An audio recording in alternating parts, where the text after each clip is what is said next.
Hello everyone, welcome back to Naman Nursing Hub. I am Naman, BSc nursing, GNM, ANM और medical study से जुड़े आसान notes और concept सीखना चाहते हैं तो आप नमन नर्सिंग हब को ज़रूर सब्सक्राइब करें। तो आज का हमारा न्यू टॉपिक है चेन ऑफ इन्फेक्शन। ये बहुत इंपॉर्टेंट है और ये फंडामेंटल ऑफ नर्सिंग और कम्युनिटी हेल्थ नर्सिंग फर्स्ट में ज़रूर आती है। तो स्टार्ट करते हैं। सबसे पहले हमारा इंट्रोडक्शन क्या कहता है।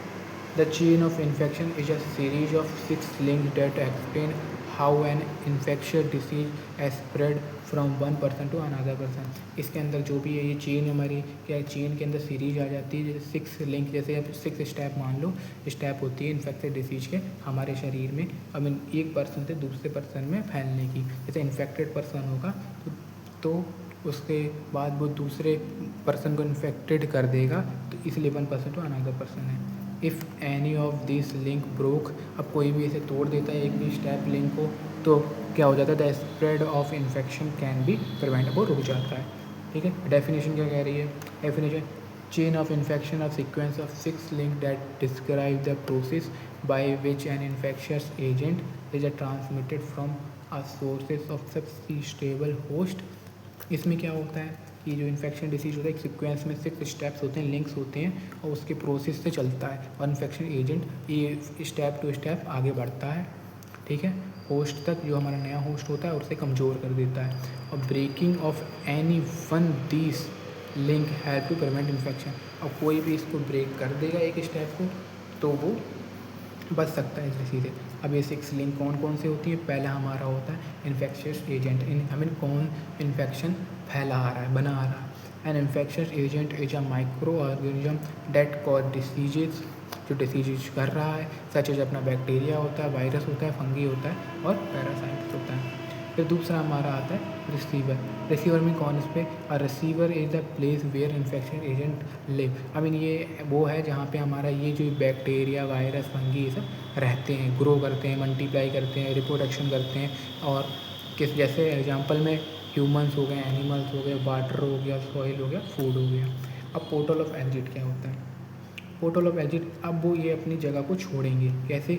The portal of exit the route of which infection agent leave the receiver such as, जैसे नोज हो गया, माउथ हो गया, blood, urine, faeces and wood. जैसे जो इन्फेक्टेड पर्सन होगा वो खांसता है, जिसकी नाक बहती है, ब्लड होता है, इसके अंदर वो होता है। अब ये और किसी को देंगे या और किसी के कॉन्टेक्ट में आ जाते हैं तो उन्हें हो सकता है। अब मोड ऑफ ट्रांसमिशन में समझा देता हूँ। The mode of transmission is the method by which an infection agent spread from one person to another person.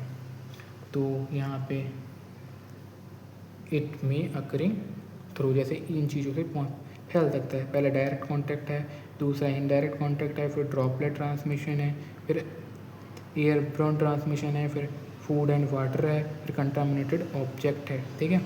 फिर आता है पोर्टल ऑफ एंट्री। इसमें क्या होता है, अब इसमें the portal of entry is the route through the infectious agent enter the news.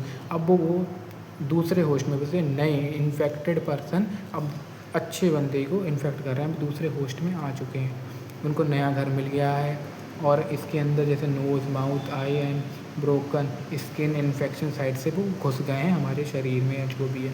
फिर आता है सब्सिस्टेबल होस्ट। इसमें क्या होता है, इसमें वो कमज़ोर कर देता है पर्सन की इम्यूनिटी को। The host is the who has low immunity and is more likely to develop infection, और ये हमारा उसे डेवलप कर देता है अपने इन्फेक्शन को और कमज़ोर कर देता है इम्यूनिटी सिस्टम को। अब ये हमारा ये साइकिल है, एक बार लिंक है, एक बार देख लेते हैं। इन्फेक्टेड एजेंट होता है, फिर उसके बाद रिसीवर में पहुंचता है, फिर पोर्टल ऑफ एग्जिट में पहुंचता है, फिर मोड ऑफ ट्रांसमिशन, फिर पोर्टल ऑफ एंट्री, फिर सब्सिस्टेबल होस्ट में पहुंचता है।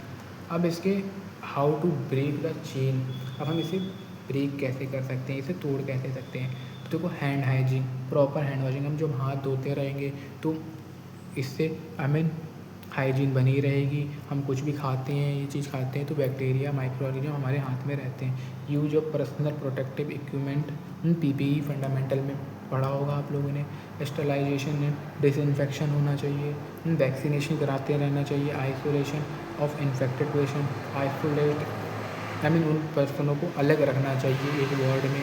सेफ बायोमेडिकल बेस्ड डिस्पोजल, जो भी हमारा बायोमेडिकल वेस्ट है उसे डिस्पोजल अमीन बोलते हैं, डिस्पोजल अमीन वो डिस्क्राइब हो जाए उसे एक गार्बेज के अंदर। फिर रेस्पिरेटरी हाइजीन एंड कफ इटिक्यूट, ठीक है, ये होनी चाहिए। और फिर इसका इन्वायरमेंटल क्लीनिंग होना चाहिए, ठीक है, ये चीज़ें होनी चाहिए। तो हमारा टॉपिक यहाँ पे ख़त्म हो गया। तो आपको वीडियो पसंद आई हो तो लाइक करना, कमेंट करना, शेयर करना। और मैं टेलीग्राम पे भी हूँ, इंस्टाग्राम पे भी हूँ, तो वहाँ पे मुझे फॉलो कर लेना और टेलीग्राम पे मुझे चैनल को ज्वाइन कर लेना। और कोई भी वीडियो चाहिए कमेंट कर देना। और मैंने आज थीम भी चेंज कर दी थी, जैसे ये AWM फ्री फायर की गन है तो मैं इसमें लिया, मुझे फ्री फायर बहुत पसंद है। तो आज का टॉपिक यहीं फिनिश होता है, ठीक है, मिलते हैं कल नए टॉपिक के साथ, बाय।